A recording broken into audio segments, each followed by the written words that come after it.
Hi, good afternoon, dear all. It's great to see you again after a short BRIAS Easter spring break. On behalf of the entire BRIAS team, welcome back and welcome to our Big Ideas for Democracy lecture today. And this week, the spotlight is on Senior Fellow Professor Luana Russo, who is here in front.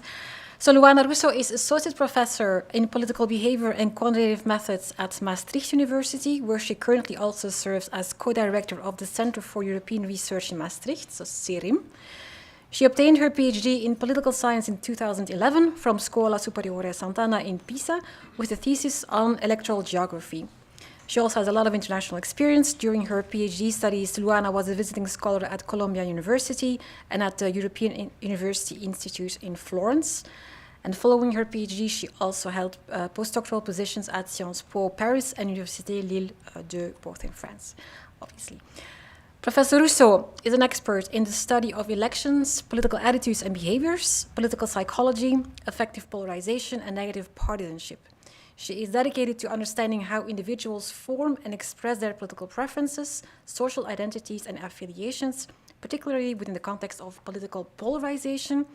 And her work has been distinguished various times. Only last month, her article on mainstream partisans' effective responses to non-cooperation with populist radical right parties, co-authored with Paula Schulz-Brock and published in the journal West European Politics, won the 2025 Justice Klingemann Prize for the best CSES, so Comparative Study of Electoral Systems, scholarship. Congratulations also on that again, Luana.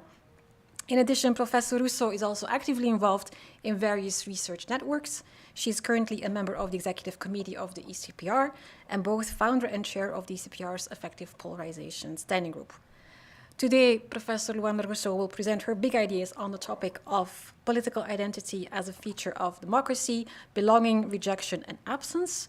As usual, the lecture will take around 40 to 45 minutes, and then there's, again, plenty of time for a Q&A with the audience. So, Professor Russo, dear Luana, the floor is yours.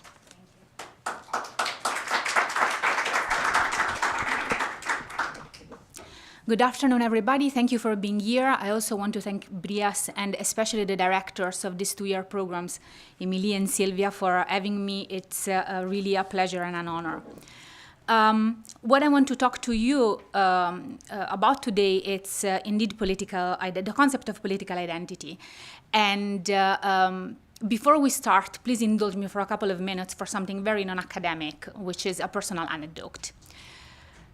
I was raised in a very political family. It was very clear to me who my parents were politically and how important that political identity was for them, and it's something that I socialized it at a very early age.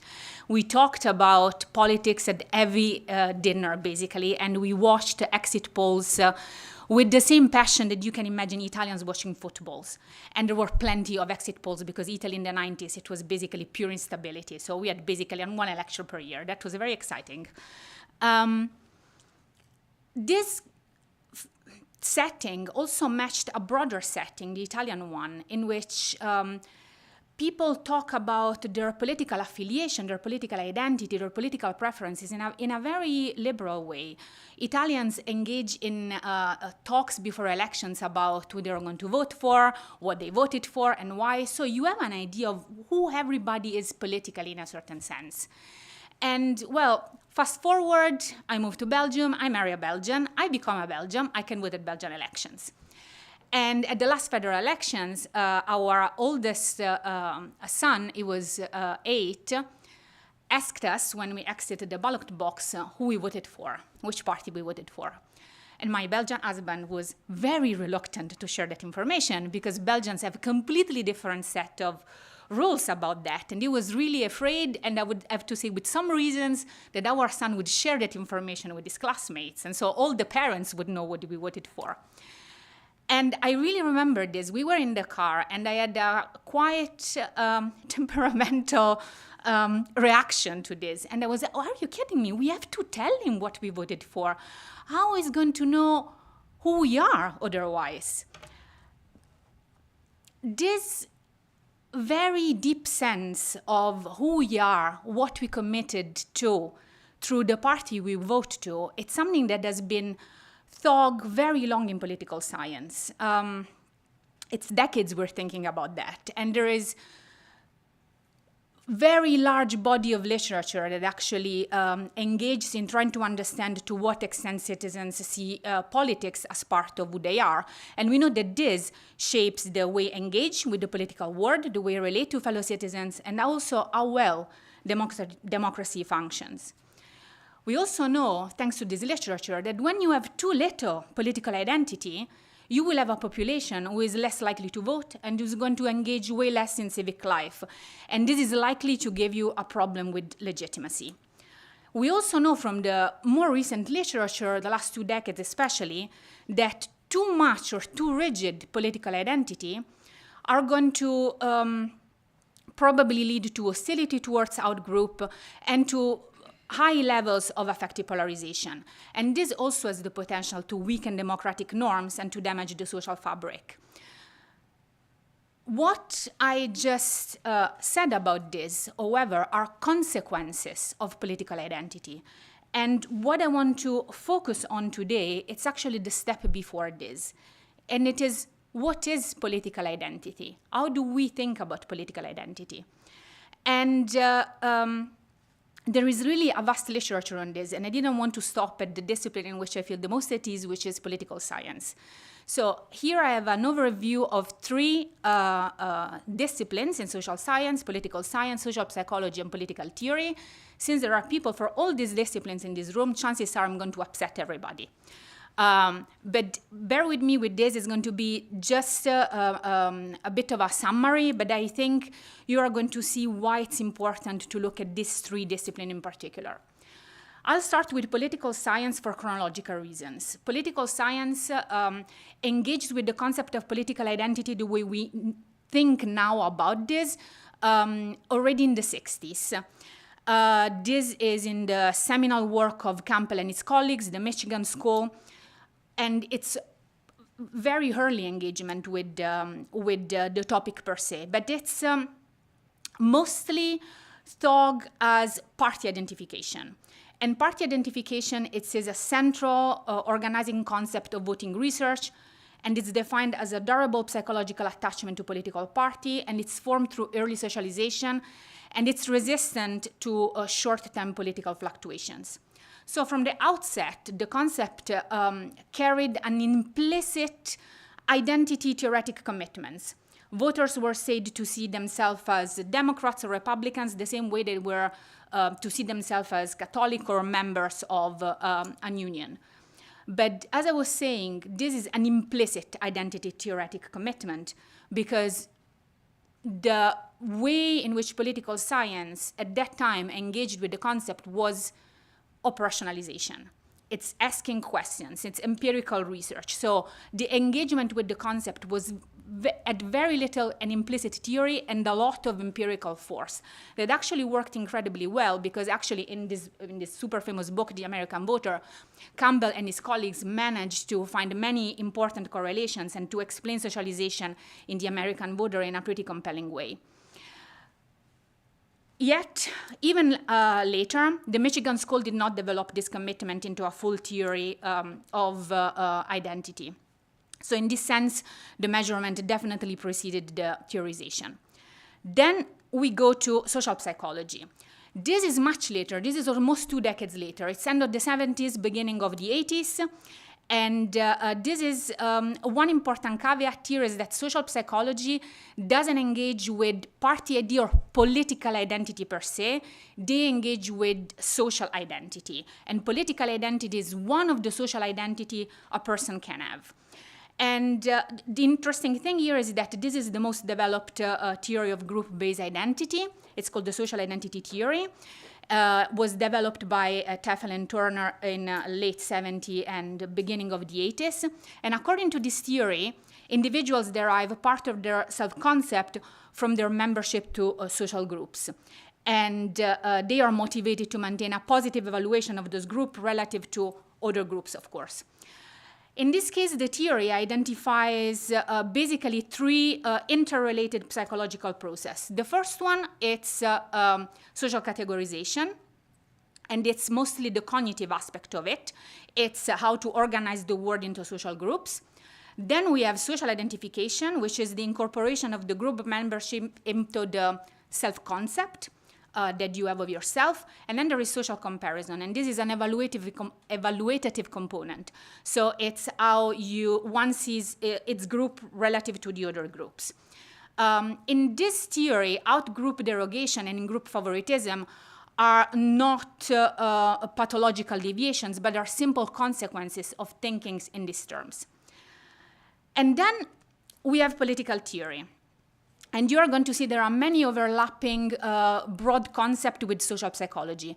It's also remarkable that the author, Pizzorno, that I'm going to talk the most about now, thinks of this theory basically at the same time of Teffel and Turner. So basically political theory and social psychology are contemporary in this sense, while political science was 2 decades before this.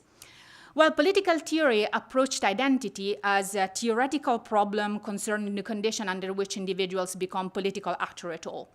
And there are many authors. I actually picked Pizzorno in this case because I thought that he really could talk to social identity theory very well. Actually, his point of departure is a critique to the rational choice theory.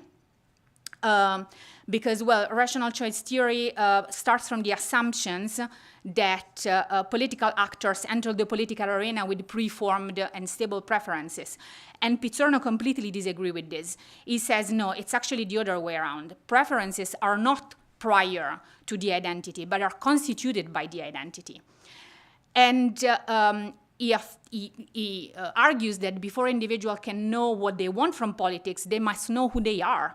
They must know who they are as political actor, to which community they belong, the struggles that they have, and which values are theirs to defend. And the concept or the instrument that Pizzorno uses to articulate this argument is the one of the mask, really thought as a mask of theater. And basically the mask is the way in which the individual can act in the public world. And like a mask in theater, this is both personal and collective. It's personal because it's worn by the individual, but it's collective because it's recognizable by others. So in this sense, the mask, it's not something that conceals the authentic self. It's a vehicle through which your political identity becomes intelligible to others. So once it's a socialist, once it's a Catholic, once it's a Flemish nationalist. It's a way in which people understand what other people are in what he calls circles of recognition. So you wear a mask in a circle of recognition because identity gets its shapes only through interaction. The last author I want to mention is Chantal Mouffe, because she has also a very compelling, very contemporary view of political collective identities. And basically, she defines the political by the distinction between friend and enemy. And she says that any collective identity is necessarily formed in opposition to something else. In this sense, political identities are ways in which to enter the conflict.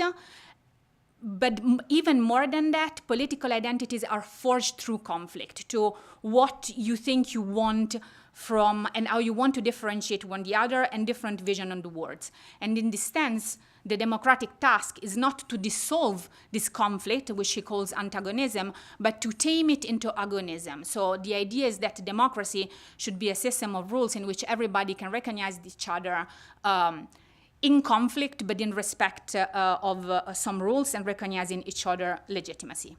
So these are the three disciplines. And as I already said, I think it's pretty obvious as political theory and social psychology have many similarities. First of all, for both disciplines, identity is relational. It's constituted through membership in a group and defined in part through contrast with an outgroup. It's action generating. It's not just reflecting pre-existing preference, but motivates and shapes behavior. And it's also affectively charged. Belonging to an in-group is not something just cognitive, but also involves feelings of attachment, of pride, and of solidarity. There are also important differences here that actually, I think, enrich the study of political identity. And the main difference is there is that, especially when we think about Pizzorno, he asks practically about the condition under which collective identities emerge, consolidate, and dissolve. It's evolution of identity during time and certain condition. While in social identity theory, we most look at the mechanism through which a group of members shapes condition and affects our thinking once the identity is in place. So this is more a theory of universal psychological tendency. And there's also, of course, the idea that political theorists have a very strong normative engagement with the concept. For example, the distinction of MOOF between agonism and antagonism. And one obvious difference here is that, of course, political theorists don't engage with the concept empirically, but only theoretically, while social psychologists, of course, have a lot of engagement, empirical engagement with the concept. Empirical engagement, once again, was the way in which political science entered the concept. But when, a couple of decades later, they started to engage with the concept theoretically, the way they took was basically the one of rational choice. These are the 80s, it's the moment of rational choice. It's actually the moment in which Pizzorno starts his critique to rational choice. But this is the idea of party identification, as in Fiorina, as a running tally. It's thinking of party more as an heuristic, more as an evaluation, a retrospective evaluations of how, for example, a party governed, and decided this party governed well or not. Am I going to vote them for again or not? So it's a very instrumental way of looking at partisanship. And with years, we saw that the model really had a lot of things that didn't work out in a certain way. The model was kind of questioned in many times in the 2 decades following. And here we arrive at the first clear engagement with the idea of expressive partisanship or identitarian partisanship with Leonie Addy. She has this seminal paper, which is From Social to Political Identity. Leonie Addy is a social psychologist that basically went to political science. And in this paper, she really tries to understand how to take the concept of social psychology in political, how they could work for political identities that are more partisan identities, because social psychology mostly worked with ethnic and national identities. And actually in this paper, she really shows that there are many things many concepts, many ways in which we think about those identities that don't fully apply to political identity as a party identity. Despite this wonderful paper and the engagement with the concept in an identitarian way, and all the work that she did after, for example, about instrumental versus expressive partisanship, this idea of identitarian expressive way to be member of a party actually exploded only in 2012 with the work of Iyengar on affective polarization, which became a buzzword that we all use now. We're engaging with it since actually that paper, Affect Not Ideology, was out. The thing is that when Iyengar and his colleagues started thinking about partisanship and affective polarization in that way, they had in mind specifically the American context. And the American context vis-a-vis political identities is a context with the two-party system, completely different from the West European one, and in general the European one. When you think of a multi-party system, identities, political identities, are a much more complicated story with much more variations. And this is where actually this is the point in which I started to engage with this concept, right? I loved the literature on affective polarization. I saw that not everything, and many together with me, was immediately applicable to the way in which we conceive politics in multi-party systems, and especially in Europe.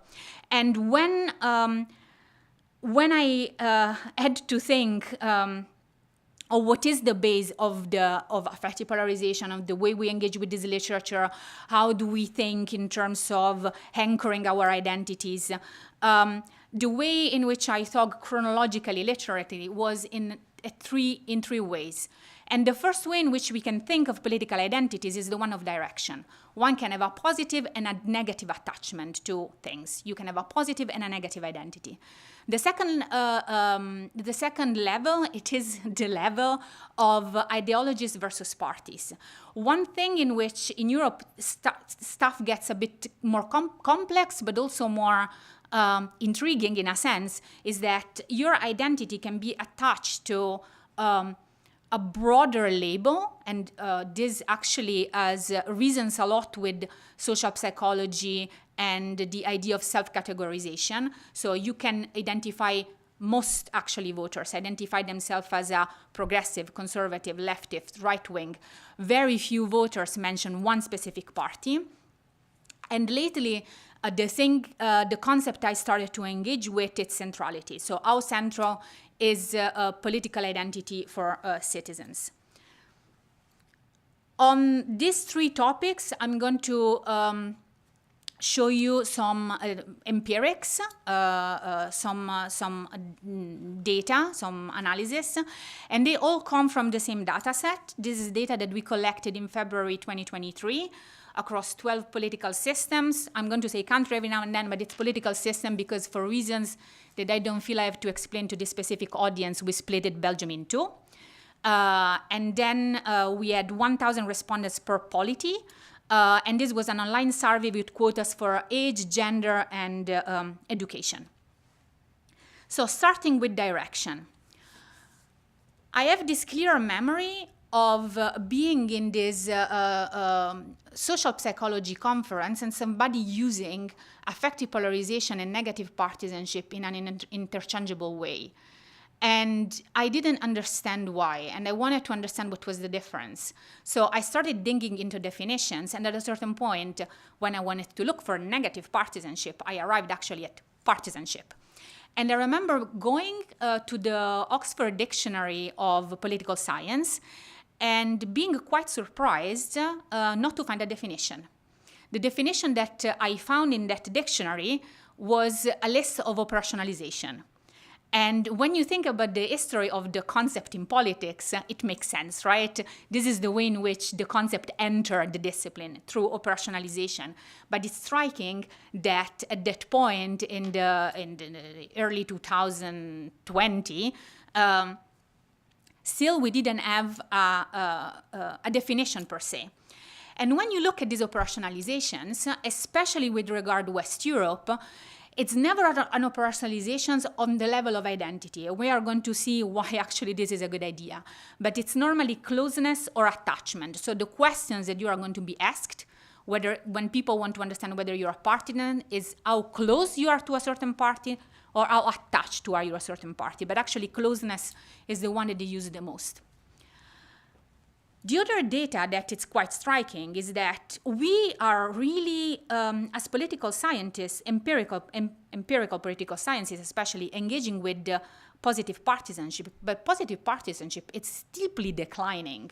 And actually many people are really worried about this because partisanship declining can mean, actually often means also less people turning out to vote, less people engaging in politics.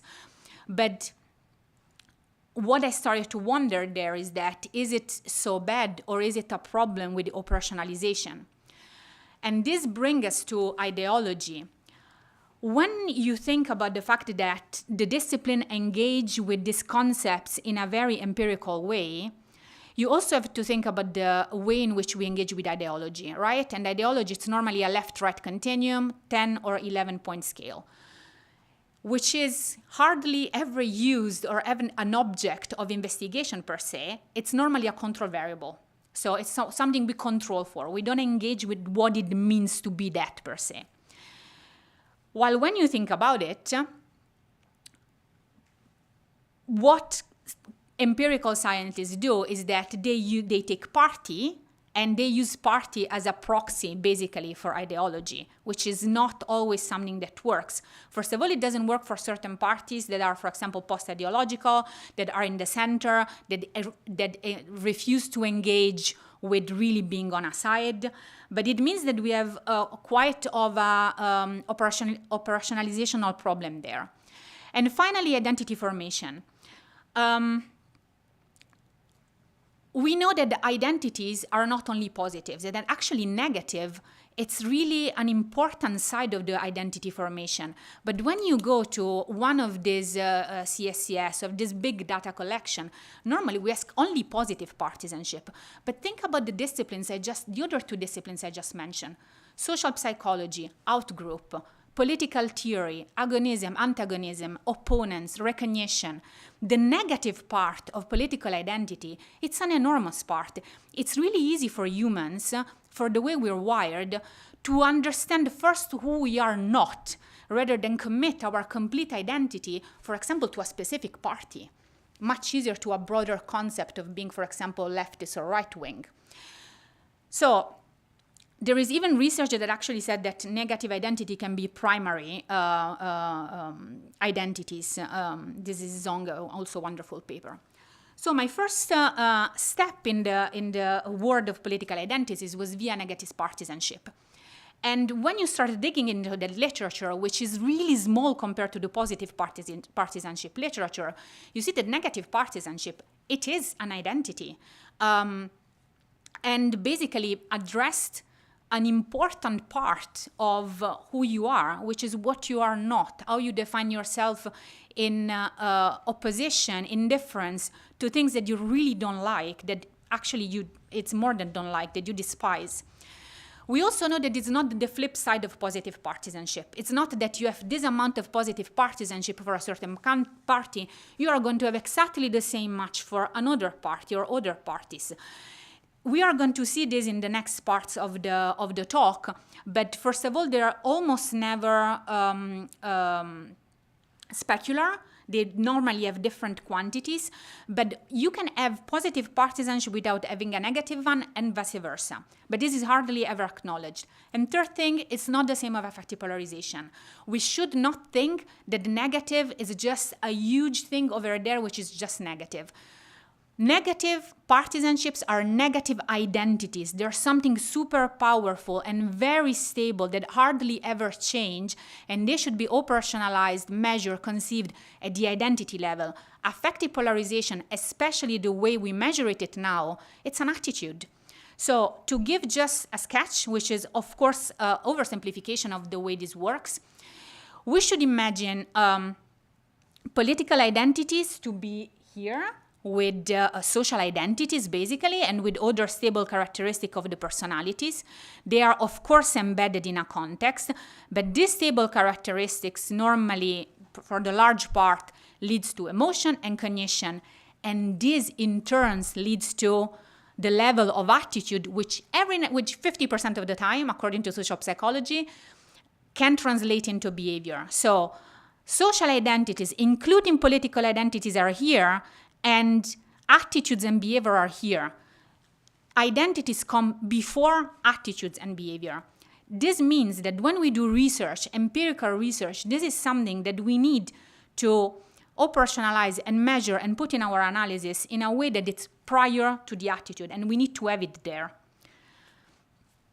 So, when you get into this problem, you quickly see that there are three things to address. One is the operationalization. You need to have a construct that works for negative identities. And it should be something that doesn't blur with the affective polarization, which is normally measured at the level of I like this party, I don't like this party. This is not liking, this is being. This is something stable. The second, it's actually the impact that you have on this construct as an outgroup feeling and on affective polarization in general. If it comes before, it should have an impact on it, right? And we should be able to observe it. The third is the spread. Our spread is negative partisanship. Is it the same as positive partisanship? It's more, it's less, it's something people think about it at all. And there is a fourth, which is a bonus, and I won't spoiler now. Operationalization.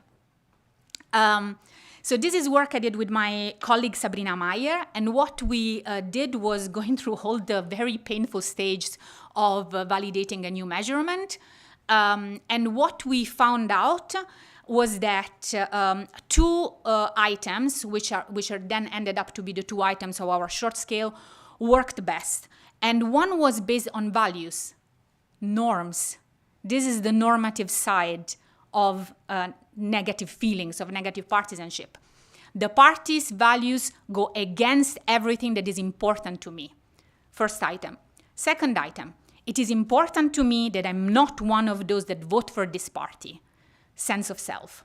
So the two things that are in this scale are actually norms, a normative level of what you think it's unthinkable to vote for, and which group you are part of. I want to add something. You see this item here, which is in gray. And this is an item that works wonders in US. It works very well. And it's when I talk about this party, I say they rather than we. In our validation, this was the item that performed the worst in Germany and in Italy, so where we tested this scale. It really worked super poorly because Europeans tend not to think at parties this way, as we or they. They tend to think normally at ideological blocks this way. So, can we see an impact of this contrast on outgroup feelings and affective polarization?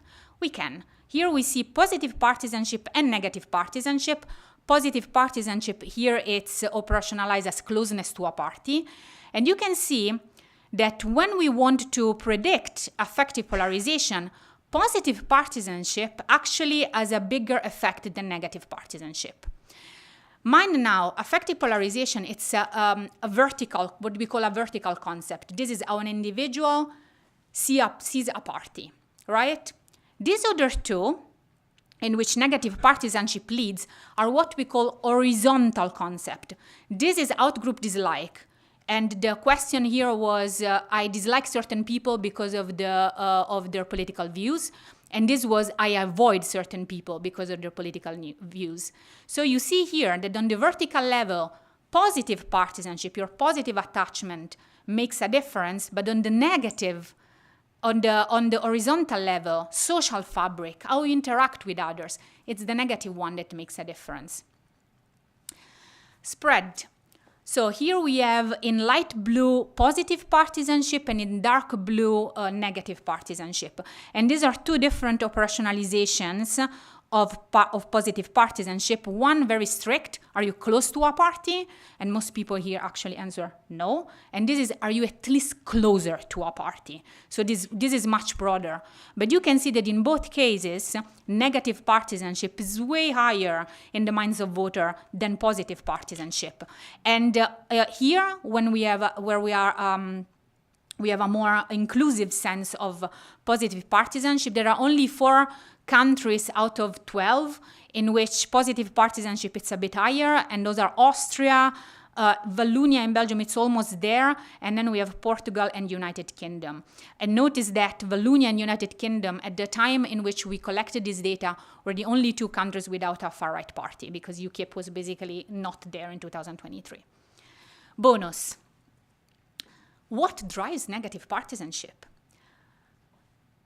It's actually populist radical right parties. So you can see here, this is descriptive of how many people answered yes or no to this is whether the least liked party, the party towards which they had negative partisanship, was a radical right party. And you can see here that in all countries, it's more than 50%. And in 3 countries, it's actually more than 70. So it is, and this is consistent also with what we know about affective polarization, for example, the work of Elko Arteveld. But this is also consistent with the idea of norms. Is it a bad thing to be polarized, to have negative partisanship, if it's toward actors that have illiberal ideas, for example? Think of Germany. This is not an empirical question. This is a normative question. Second aspect, its level. this is something that I already talked about, and it's the fact that in Europe we have these two potential levels of attachment, a broader level of ideological camp and a level of specific parties. And one thing that started to puzzle me at a certain point is that, okay, we know that we have decline in positive partisanship. We know that positive partisanship, I even saw it in my own data, is driving affective polarization. How is it possible that we have rising affective polarization and declining negative partisanship? It was really an empirical, it was an oddity a bit. And this is where, again, I started thinking, okay, we needed to really start thinking of where we place positive political identity. And we know already from other research that political identity is not always anchored in a single party. And we also know that because of self-categorization, because of the circle of recognitions, negativity has a huge place into this. But in general, what we don't account for in our current research is that identity anchoring in multi-party system, it's more flexible and it's way more complex than in two-party systems. So just borrowing this empirical research, this concept, this construct that come from US might not work for us. So the way in which my co-author, Joachim van Acht, and I talk about this was, okay, this was very exploratory. So we had a question in this questionnaire, in this survey, in which we asked people whether they had an attachment to an ideological camp and attachment to a party. This is a categorical question. And of course, you have people that are not attached to anything. And these are, we call them the non-identifier. But when the one who are attached, we thought, but this is not inductive. We really gave only this alternative. We thought, okay, you can attach in three ways. You can be attached just to your political camp. You can be attached to a party, but it's important for you that that's in that political camp. Or you can be just attached to a party. I was thinking, being Italian, for example, about the five-star movements because they branded themselves as post-ideological. But it applies, I think, to a lot of centrist party. So here we have basically the non-identifiers, the pure partisan, just a party, the partisan ideologue, I like that party, but I like it also because it's within that block, and we have the pure ideologues. The first question that I had is that how many? How many are per type? And you can see that actually the mode, by very little, it's ideologue. And the second mode is non-identifiers, and then we have the partisan ideologue and the partisans. So it's actually the pure partisans are really, really few. Most people are ideologues or non-identifiers. And here's where we have, for example, we could start having worries about absence of political identity. This was 30%. It's not nothing, right? It was really something in the sample. And when you split this through the sample that we have, the interesting thing is that the two modes across countries were only either ideologues or non-identifiers, and there were 6 countries and 6 countries. So the countries in which you see the red frame are the countries in which the modes it's non-identifiers, and the other ones in which the mode is identifier. And you see that there is a lot of variation, but when the mode is non-identifier, is always going to be ideologue and vice versa. So these are the two types that are the most frequent. Partisans are always the smallest part. And this is exactly what we ask in questionnaires. So you really start seeing that we have a problem there in terms of what we are operationalizing. So the question that we ask is that, okay, how much are we capturing? How much the two concepts overlap? This typology that we created and parties and traditional partisanship. And we basically tested to predict a higher and lower level of affective polarization. And this is traditional partisanship. Here we have non-partisans, weak partisan, closer to a party, strong partisan, close to a party. And here you have our typology. And you see that it goes the same direction. These are the partisans. These are the partisans' ideologue, and these are the ideologue. So it goes in the same direction. But when you look at it, who we are missing the most, who are the most far away from, are the ideologues, which are the mode. These are a lot of people in our countries, and we're completely missing on them. Final concept, the one in which I'm engaging in the last few months. Both negativity at the level in which you attach, at which you anchor identity, I think are super important. We know that from social psychology, we know that from political theory. But what about, especially at the positive anchoring? How important is this identity at all in your life, right? How important, how central it's a political identity in defining who you are. Let's take a step back, because here operationalization is also important. We already discussed that partisanship is measured either as a simple categorization, Democrat, Republican, you can add strength to it, and in Europe through attachment and closeness. In US, also as an identity, it doesn't work very well in Europe for obvious reasons. We also know, and we just talked about the fact that ideological camps and the negative side of attachments are very important parts. But what about how important is the self, it's this political identity to one's self-concept? You can think of this, and this I borrowed from social psychology, in two ways: salience and centrality. Now, to a political scientist, salience would sound more familiar and more what we're looking for. But actually, when you go into that literature, you see that it's actually not. So salience in social psychology is the readiness with which an identity is activated as a cognitive schema in response to social cue. So, for example, it might be that when there are elections, your political identity is activated, but it's something that is not very central to your concept of self. While centrality, it's really the subjective importance an individual ascribed to an identity as a component of the self-concept. So how this makes me who I am. And the way, and this is incredibly very unused in politicals. I could find only 2 papers about this that only use it as a moderator. And the operationalization, also this was very exploratory, we used in this survey, is to what extent would you say that your political convictions and beliefs determines who you are as a person? When I thought of this question, I left it very open because I didn't want to anchor it to parties per se.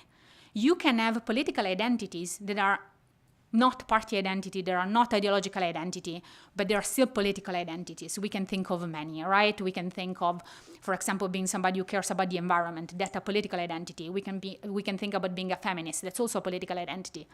So when people read this, I want them to feel free to think very broadly about political identities. I could still, do cross tabulations. And when you look at the overall distribution, I was actually surprised because you remember how many non-identifiers we had. But when you look here, okay, it's 30% of the overall samples. This is 11,000, respondents. It's only 30%. It's not that much. So shall we be so worried that people don't have political identities? Actually, when we look at this, for a lot of people, more than half of the sample, political identity is pretty important to their self-concept. When you look at here, the mean is 4.20, so it's over, let's say, the mid percentile. And you have a lot of people, the mode it's actually 5, and okay, to only 8% is to a great extent, but I would expect this from this kind of survey. And when you look at these odds across countries, you can see that my personal anecdote and experience gets vindicated. Italy, first country. So here the mean, it's 4.8. Italians care a lot about who they are politically, probably because we talk about it so much. Flanders, again to vindicate my experience, it's only 3.8. So you see that there is quite some variation, but with only 4 countries falling on the negative side of the mean. The first thing that I thought is that, okay, validity. Am I asking what I think am I asking? And I did a correlation test to check for what we call convergent and criterion validity. Basically, I wanted to be sure that the concept, the question was understood the way it should have been understood, but also that the concept was still distinct enough and close enough, right, to where it should be. And you see that the highest correlation here, it's political interest. You would expect that. The more this is central to your life, the more you're politically interested. And the lowest was negative partisanship, but they were all positive and they were all significant. So this is very promising, and I was convinced that the question actually worked the way I wanted. And when you cross it with typology, also works the way you want, and also tells you something interesting here. Non-identifiers, as you should expect, are the one with the lowest mean of political identity centrality, of course. But this is not that low. These people that don't identify with parties still have political identity. And of course, it's higher for ideologues and ideologues and partisans, and it goes the way you would predict, right, with intensity of partisanship. Ideologue here, then partisan ideologue, and then partisans here. But when you look at the differences, there are very small difference. So the jump here, it's being somewhat engaged with politics and not being engaged. But even the ones that are not engaged are not completely... only 8% we saw it's really not engaging with politics in their life. So again, I wanted to understand the difference between horizontal and vertical engagement. And I'm sorry, here it's really too small, but I can tell you that here it's centrality, here it's positive partisanship, this is negative partisanship, political interest, and this is a bunch of socio-demographic control. And here I'm predicting affective polarization, intention to vote, and social avoidance. So these two are definitely vertical concept, and this is again my horizontal concept. It's how much to avoid people that have certain political opinion. And you can see that for the vertical concept, again, positive partisanship definitely leads the explanation in a sense, is the most powerful predictor. But again, for social avoidance, it's centrality. And this makes sense again. If your political identity is central to you, makes up for the values you care for, you don't want to really engage with people that have widely different opinions, political opinions than yours. The thing is that when I developed the typology, I was happy. I thought it was very interesting. But when you engage with typology, especially in this way, you have to basically impose your thinking, right? So you think about a variable, so you pre-impose your thinking on the voters. And what I wanted to do here was something different, a bit more inductive. I wanted the data to talk to me as far as possible, even if I made the questions. So I wanted to create a sort of compass using self-concept and direction. So political identity centrality and positive and negative identification. So I decided not to go for a typology. I could have used these variables to create a typology, and instead I went for a latent profile analysis, which, gives you a typology, but it's not a typology that you pre-thought. In this case, I used settings in which basically I didn't pre-impose any numbers of category. This is just what emerged from the data. And latent profile analysis is just a method that groups people into distinct types, so gives you somewhat a typology, but it's based on patterns on the response. So it basically tries to make the data reveal hidden profiles. And what we have here is 4 profiles. For disclosure, for positive partisanship, I had to use a dummy, being or not being a partisan, because for attachment 1 to 7, my sample was too small. It was 6,000 some. So I had so many missing data. I had about 4,000 missings, and I thought I'm losing too much information. So here I used a dummy. That's why for certain categories, it's either the maximum or none, because that's the nature of the variable. But when I did robustness check, it gave me the same results, basically. So here we have the first category. It's disengaged people. They don't have a positive identification. They do have a relatively small negative partisanship, and they have the lowest level of identity centrality. The second profile, it's engaged opponents. Also, no positive partisanship, but they do have a very high negative partisanship and a bit of a higher identity centrality. Third type, it's the moderate partisans. I should add, the engaged opponents are 34% of the sample. So this is the largest group, followed by the disengaged. And then the third one is the moderate partisan. This is the smallest, 11%. They have a positive partisanship. They have a very small negative partisanship and a bit more identity centrality. And then we have the intense partisan. These are the ones that score the highest on everything. And these are 25%, so they're not that few. So these are the profiles that emerge. And I think that it's super, one important thing is that I then did the latent profile analysis per country, and the structure old in all countries. So this is not an artifact of the polling. This actually works across 12 polities. And when you look at how it distributes, I think the metaphor of the compass reasons better with you. Because this is an instrument, it works in all contexts, but it points to completely different directions. So each of these rows gives 100%, right? And you can see the composition of disengaged, engaged opponent, moderate partisan, and intense partisan. And the only thing that you can see everywhere is that the moderate partisans are not that many. If you are a partisan, you tend to be an intensive partisan, and there are many engaged opponents. But when you look, for example, that mostly disengaged are, when you look at Wallonia and United Kingdom, again, the only two parties without a negative, without a radical right party, these are the countries in which we found the most disengaged. While, for example, Spain is the country with a very engaged opponent and intense partisan, so really driven by negative partisanship in a sense. So you see that the same instrument points to a different north. And when you think about it, what is that north? It's the composition of the party system. It's the party offer. It's how people react to a certain elite, to a certain offer that is given to them.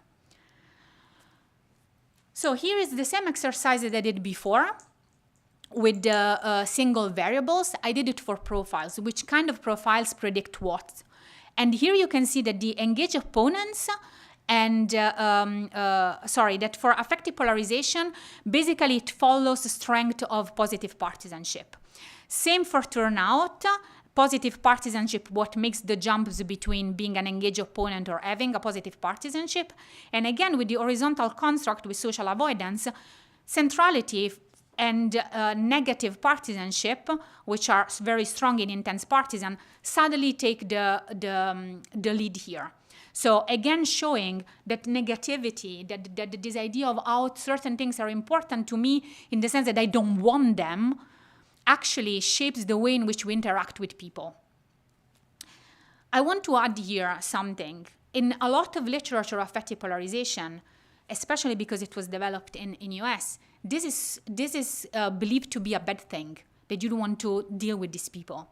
But again, I want you to think of if in our countries, these people are mostly AfD, Chega, Vox. Is this a bad thing per se? Or is it something, a sort of implicit cordon sanitaire in places where a cordon sanitaire is not in place? And here we come to the relation to the radical right parties. And you can see that this is how prone each of these profile is to vote for these parties. And the disengaged and the moderate partisans are the ones that are the most prone to vote to them. Again, here, these two groups, the two led by negative partisanship, the engaged opponents and the intense partisans, are the ones that are the least prone to vote for radical right parties.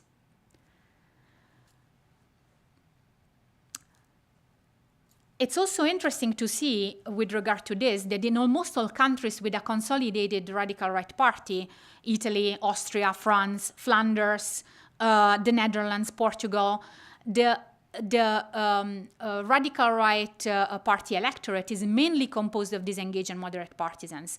And the opponents almost everywhere, you can see it here, the engaged opponents are the least likely to support these parties. There is only one exception with, a couple exceptions with Spain and Greece, but overall, this is another indication that basically, although there is a substantial heterogeneity at all levels, the party system is what drives our attachment feeling. So I'll start to wrap up here. The first thing that I want to do is 3 remarks on the data that that I just showed today.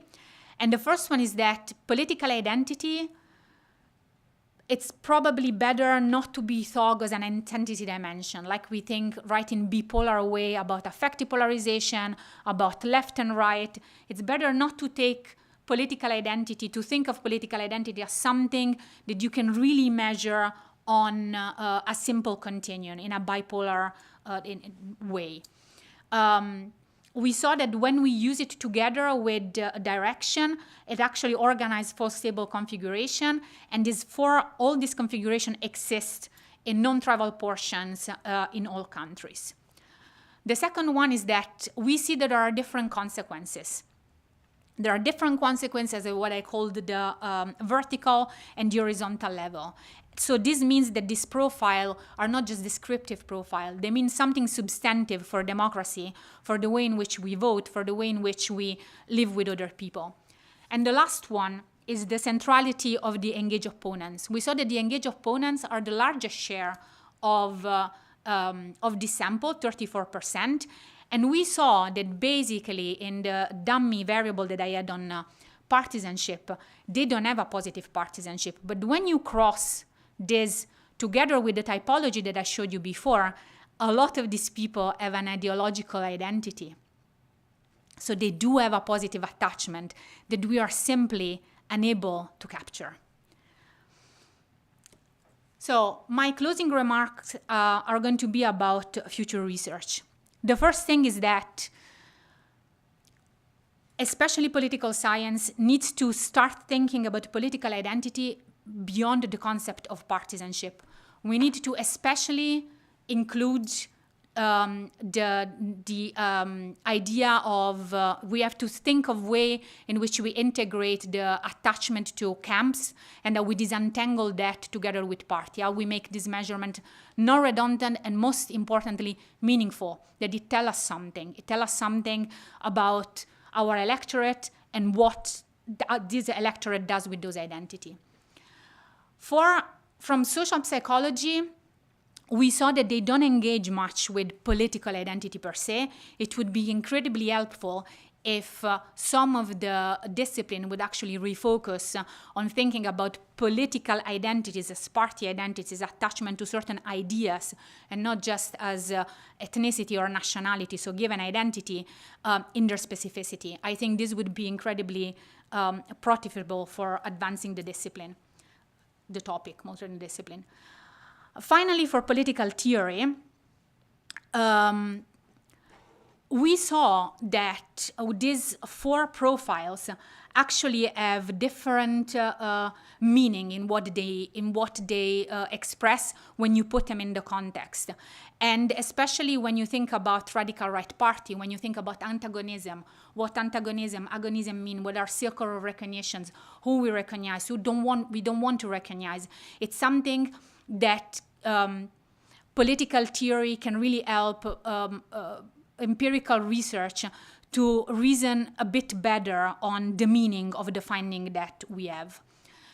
And the very last thing is that I gave a very traditional talk in a sense. I thought of political identities in the way in which I was taught. Partisanship, ideology, left-right continuum. But when you look around, when you look at the contemporary world, actually there are new types of identities, that political identities that are emerging, and that these categories really are not able to measure or to understand what they mean for democracy, for future democracy, for current democracy. And I can think of many, right? I can think about environmentalism, for example.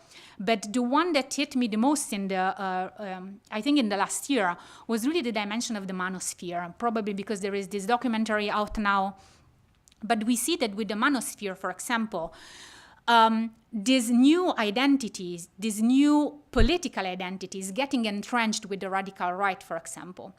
How can we capture that? How can we study that empirically? How can we understand also the psychological mechanism that it's there? In the sense that when you think about it from a social psychology point of view, this is probably one of the topics in which we need the engagement of social identity theory with also role identity theory and personal identity theory to try to disentangle the dimension of gender and politics, how they interact with each other. And for political theory, for how much I understand, which is I'm an empirical political scientist, but for what I read, basically engages most with the idea that with the idea of recognition. And I'm thinking here, for example, the recognition theory of Honneth, but I'm also thinking of the identitarian pluralism of Charles Taylor. And they were developed for historically subordinated groups. So these theories will struggle to account for identities that perceive themselves as a majority under threat, and they are not inherent minorities. There is also here the boundary between legitimate adversary and enemy. I'm thinking of MUF here, that becomes particularly fluid in these identities because the opponent is not another party, but it's another social category. It's an entire different way of thinking about enemies. And this also brings another question. What is the relationship between political identifications and pre-political social hierarchies? And to what extent a democratically compatible identity can be grounded in denial of recognition to other social groups? So my very, very final note is that when you think of something as complex as political identities, as identity for democracies, what they mean in democracies, you need interdisciplinary research. It's important that each discipline advance within the disciplines, with the tool of the disciplines, but for the future of social science, and more importantly, for the future of democracy, it's really important that social science start to talk with each other and to do structural work together, because complex problems, multi-phase problems like identity, really need the effort of everybody working together under different perspective: empirical, psychological universal mechanism, and normative claims. Thank you.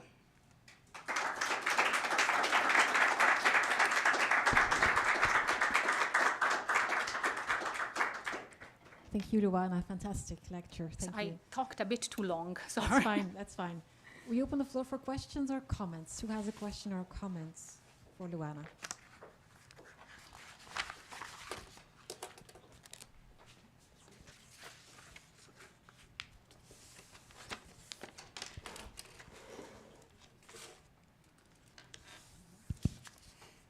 Luana, thank you for the talk. I knew it was going to be good, and it actually was. So thanks a lot.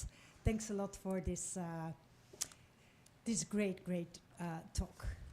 You know who I am, so you know what question I'm going to ask. Well, it's a bit of a messy question. So you very clearly indicate, okay, these are the bodies of literature I draw on and I speak to, and I use to discuss the topic of political identity. And I think you do that in a brilliant way. Further down, later in your talk, you say, okay, I use the literatures that I was taught. And of course, there's, from my perspective, a huge blanco.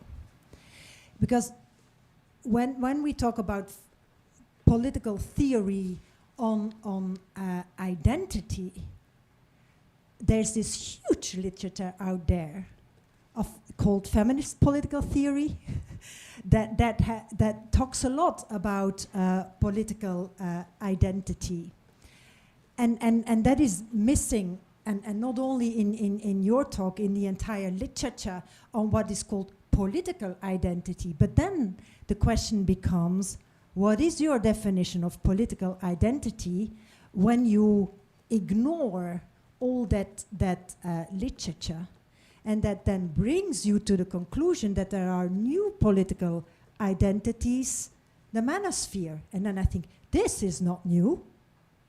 This is something we know already for like half a century. And we have theorized this.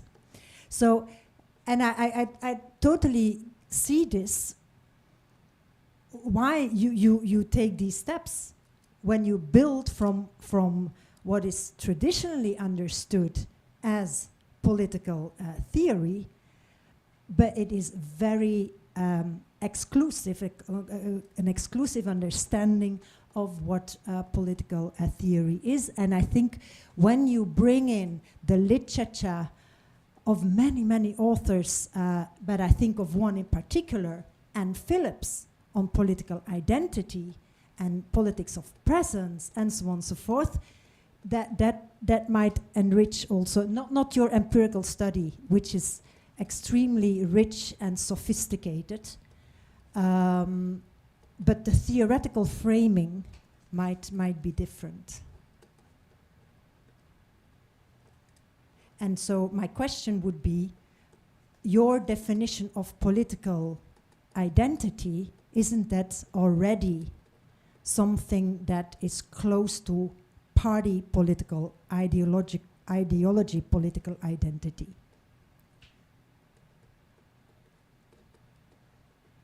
This is a messy question. Shall I answer or you want to collect? I prefer answering, yeah. Okay, thank you, Karen. Yeah, I also, when I started, I said I'm not a political theorist, right? So I already knew I was going to upset people in the room. I am, as a formation, my PhD, everything, I am an empirical political scientist, right? So my primary goal is to try to understand how can I take a concept, operationalize it, measure it, understand how it talks to other concepts. So I don't have I'm not as conceited as thinking I can really engage with political theory. It's not what I studied for 20 years. You ask me, what is your definition of political identity? I think that the whole talk was about political identity as identities that get represented in political parties, or how we think of our political identities. And when you think of the empirical work that has been done on parties and broader ideological identities in quantitative political science, it is about basically voting, right? So when we think of political identity, we think of how this identity leads us to vote. And that's also why I put the last part, let's say, we should think of other identities at the end. I am interested in new political identities insofar, in my own research, insofar they get entrenched with parties, with representation during political campaign, if people vote for certain things. What I am a bit afraid here is that this line of research that I'm really interested in, it is indeed, as you said, as a blind side, right? Because people engage with politics in several ways. One is that I bet I missed another 20, right? Because if somebody from, I don't know, an environmental activist would be here, they would probably give me exactly the same remark. With the caveat that there are green parties, but they're not exactly what they're doing there, right? But that's my thing, that when you saw during the talk, I never gave a definition of political identity. I don't think you can give one definition of political identity. It's always going to be what you're looking at. From the lens of political psychology, identity, social psychology, identity is going to be a group membership. From the lens of empirical political science, is going to be what you attach to and what are the heuristic in terms of which kind of identity gives you the heuristic for voting. And I'm definitely closest to this. What I'm saying is exactly what you're saying, right? That because we are within these disciplines, because we don't talk to one another that much, we are probably missing spots in this that would actually help us understanding reality and how people think of who they are and how they're driven to vote in a way better way. If I have to think really like an empiricist, what I look at when I run a regression, the first thing is the R-square. What the R-square tells me is how much I explained of this phenomenon. And when I find that 20%, I pop a bottle, I'm explaining 20% of a phenomenon. And I think it's a limit that we have to accept when we engage in empirical research, but it also means I think very often it means that this is also self-reflection, when I find 20% variance and I'm so happy, it's mostly that I have inherently accepted that this is how much I can explain with that approach, and I'm happy with that. And I think maybe in a bit of a delusional way, it's important that we continue to work within our discipline, but it's also, what I saw, the more I engaged with political identity, is that indeed that I had many blind spots, right? That the political theory that I know is the political theory that I studied at the university. But I wasn't exposed to much more after that. And the fact that we are closed in our disciplines helps the disciplines to advance and the concept within the disciplines to advance. But if we really want to have a better understanding of phenomena, we need to start talking more with each other. Because, of course, we are in an era in which you need specialists. I need to be a specialist in my field. I need to know how to do certain things. It's impossible for me to read or cultivate or get other perspective in a way I would need to take 4 PhDs, right? And that's not what it's feasible. For me, it was really an invite of the moment in which you dive a bit more in a concept, you indeed start seeing how many blind spots you have.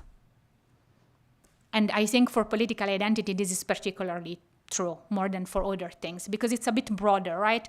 You're not studying the turnout to vote. You're not studying something this little. You're studying something that many disciplines approached. Yeah, thanks a lot, Luana. So many fascinating insights. We could be discussing this for like ages. So I will try to limit myself to 2 questions and comments. So one of the passages I found more interesting is when you talked about political identity centrality. And you said that actually this can be quite high among people who don't feel close to any political party or not even any ideological camp. So I was wondering about the consequences or implications of these for both their political behavior and eventually democracy at large. And I don't know if you already did some analysis on this or not.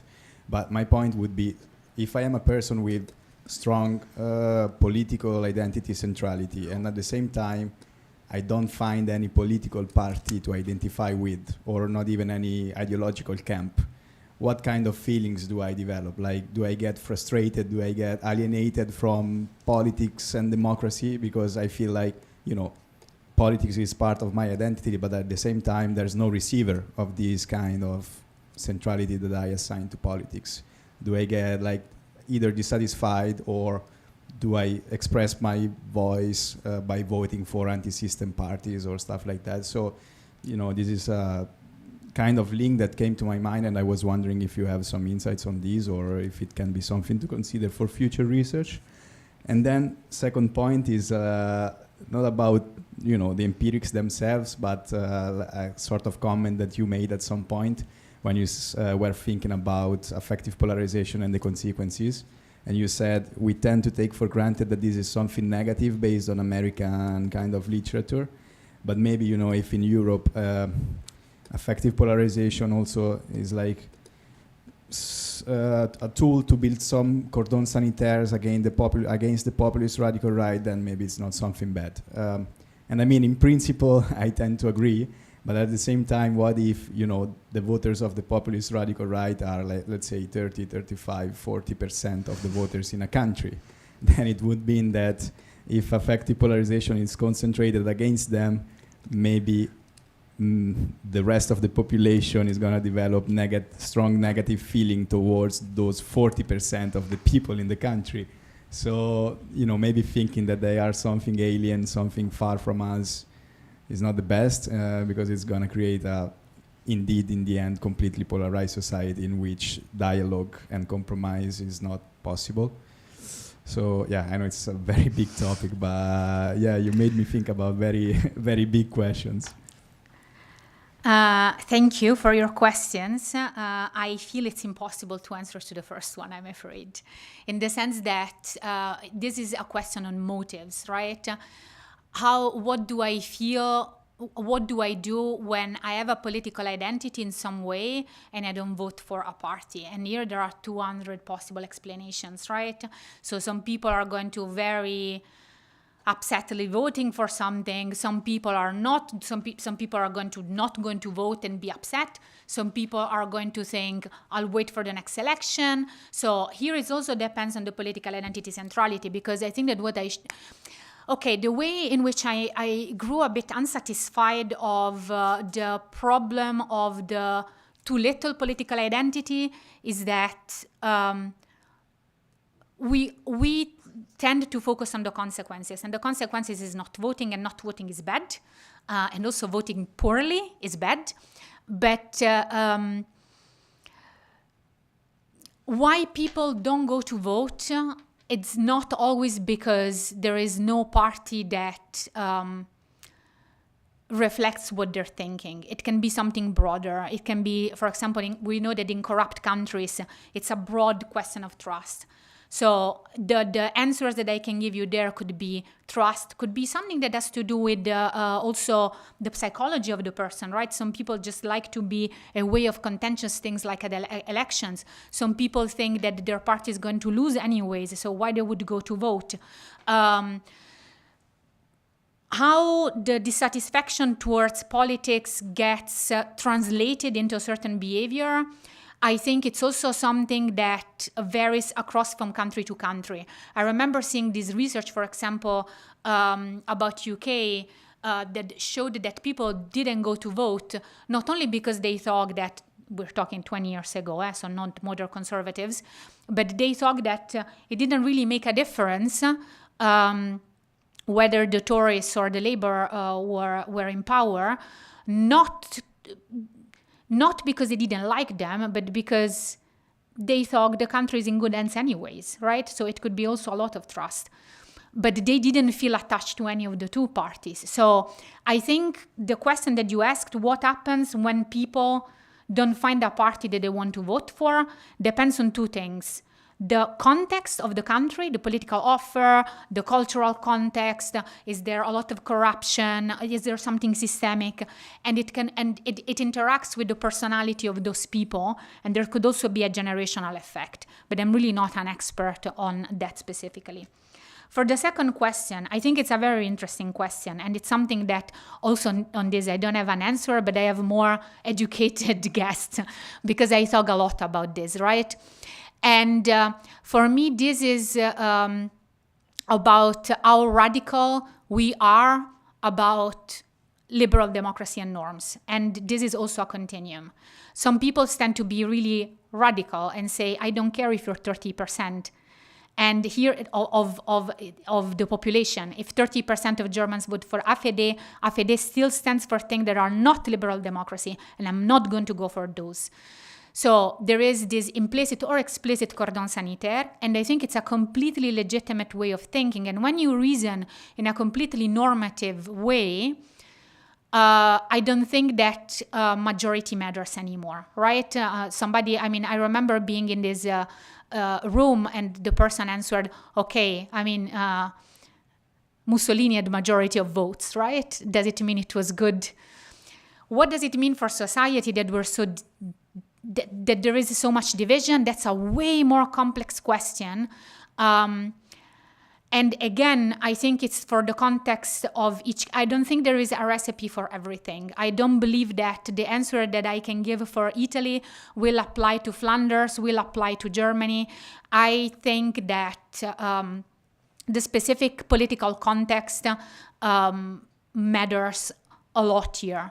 But in general, I personally tend to be with normative people. And when you read, for example, the book of Vicente Valentim on norms, basically what he says is that the more you cave in, the more you talk with these people, and with radical right beliefs, anti-liberal beliefs, and you make them feel legitimate, the more other people are going to think. So it's circles of recognitions again. So if we think in this way of circles of recognition, who we recognize as an actor, do we want to go in agonism, antagonism? I think it's where the answer is. I'm not 100% sure it's empirical. We have time for one more question.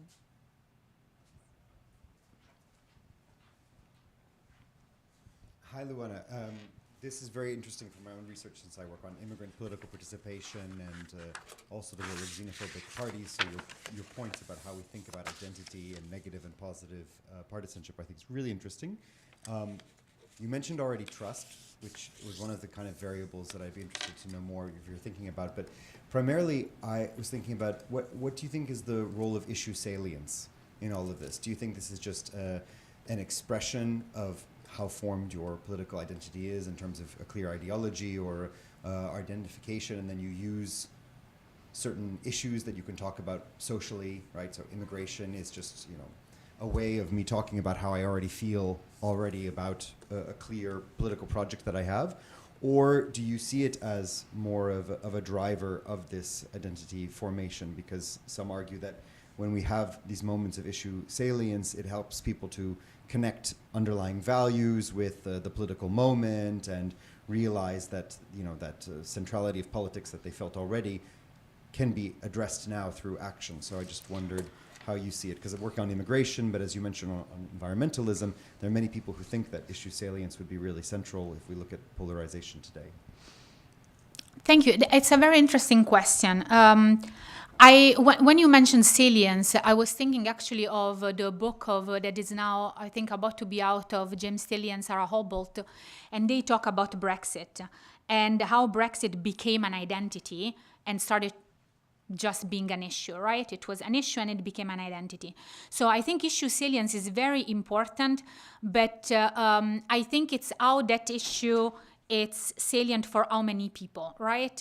So Brexit became an identity because it was salient for the whole population. And I think that other topics, like, for example, environment, become an identity only for certain people or don't become salient for the whole population, simply because not everybody gets the salience of it, and not for everybody it's a deal breaker.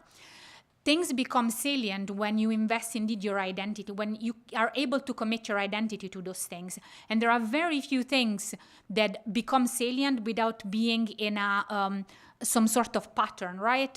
We reason in terms of left and right. It's the cleavage theory. And in cleavage theory, there is a lot of identity. But we reason in that way because that's the scheme that we are exposed to. For a reason according to a certain issue, and for that issue to become what we would call a collision or a permanent division, it really means, it has to mean that it's something that the whole population feel about. I think with the migration, this happened. Actually, migration is the new theme of it's the out-group of the right.